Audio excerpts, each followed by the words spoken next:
Tukiendelea na taarifa zetu, mabango yaliyosheheni picha za wagombeaji huwa kitambulisho na vile silaha muhimu ya wagombeaji kujinadi kwa wapiga kura. Kaunti ya Nyeri sio tofauti pale unapokutana na picha za wagombeaji mbalimbali zikiwa zimepachikwa kila mahali, ila sasa pameanza kampeni fiche ile ya kuharibu mabango ya baadhi ya wagombeaji. Nani anaendesha siasa hii? Kidole cha lawama hakielekezewi mtu mmoja. Carol Nderi na taarifa kamili. Unapoingia katika mji wa Nyeri, mabango makubwa yanakukaribisha na kuashiria kilele cha kipindi hiki cha siasa, haswa wakati huu ambapo kampeni zinatarajiwa kuanza rasmi wiki ijayo.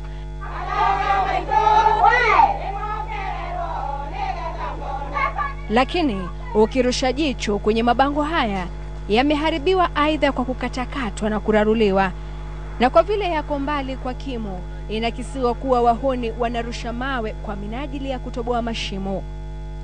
Bango hili ni la Dr. Wahome Gakuru anayewania kiti cha ugavana kwa tikiti ya TNA. Limeharibiwa.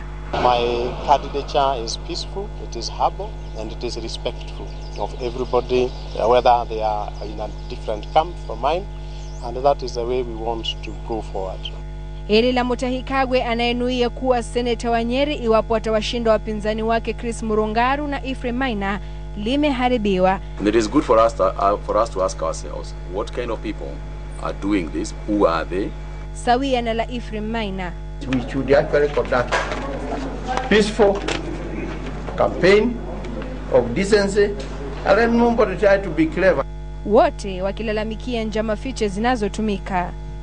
Wananchi will decide. You don't have to be dirty. You don't have to bring propaganda. Kwa kuwa hela nyingi zimetumika katika kampeni hizi, wapinzani hawa wanataka hali hii idhibitiwe na uamuzi uachiwe wapiga kura wenyewe.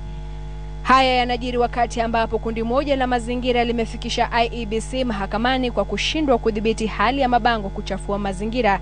Lakini IEBC imejitetea na kusema kuwa ni wajibu wa kila mgombezi kuhakikisha kuwa mabango yake hayachafui mazingira. Ni ukweli bayana ni kuwa ni wapiga kura wenyewe watakaoamua ni nani watakayemchagua. Carol Nderi, KTN, katika kaunti ya Nyeri.